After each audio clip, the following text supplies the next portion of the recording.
Hello and welcome. Hi and welcome. Hello and welcome. Hello and welcome. Wait a minute. You said you won't do that. Well, I'm gonna do a little intro. Oh, okay. What should I do as an intro? Just don't. Instead of don't, I won't animate. You animate like hello. Look at my hands.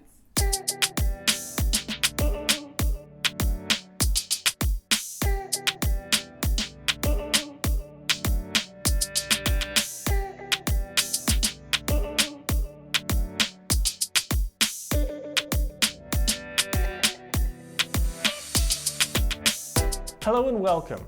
This video is all about creating cinematic camera movement with a handheld gimbal.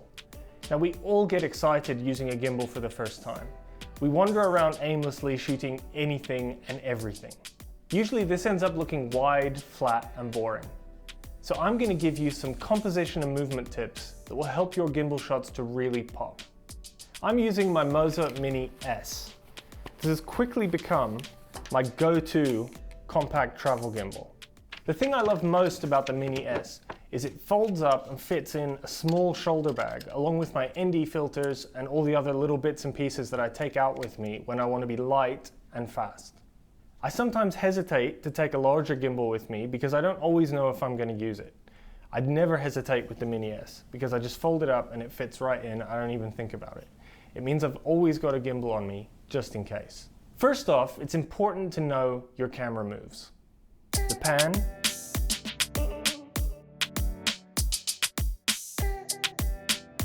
the tilt,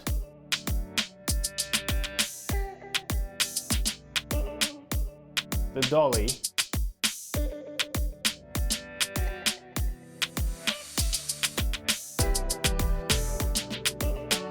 the truck,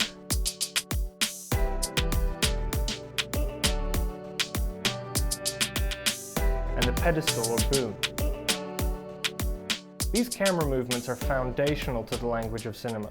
They're building blocks that will help you plan and set up movement in your scenes. Not all of them are easy to achieve perfectly smoothly with a gimbal. The lack of Z or fourth axis stabilization causes bounce when you walk or run. You may have noticed a lot of gimbal videos and reviews online are shot in slow motion.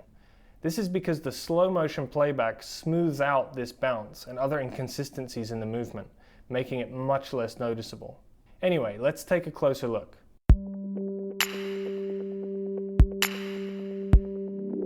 The pan is a pivot rotation of the camera to the left or right around its fixed vertical axis. This means the camera position itself doesn't change, only the direction the lens is pointed. Have the gimbal in follow mode and twist the gimbal handle smoothly without sudden acceleration or deceleration, and try not to let your hold on the handle tilt the gimbal off axis.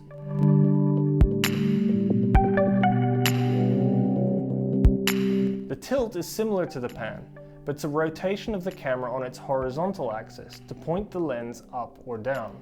Just like the pan, the camera position is fixed, but the direction that the lens is pointing changes. Make sure the gimbal tilt axis is in follow mode and smoothly tilt the handle of the gimbal up or down. Try not to let it twist or move sideways, as this unwanted movement will ruin your tilt.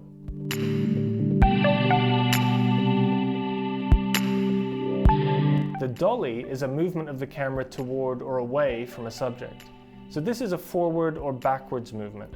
The important thing is smooth motion, smooth acceleration and deceleration, and avoiding noticeable bumps as you walk. Avoiding those bumps involves something you'll hear called the ninja walk. However, I notice a lot of the same people that talk about ninja walking actually hide the bumps in their footage behind slow motion.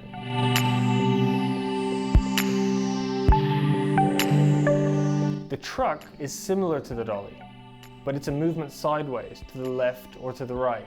This can be tricky with a gimbal because holding the handle perfectly while moving sideways is hard. Again, unwanted up and down movement is the main enemy here. I find that short distances where you don't actually move your feet, but move the gimbal within an arm span, give much better results than trying to maintain a perfect trucking shot walking sideways over a long distance.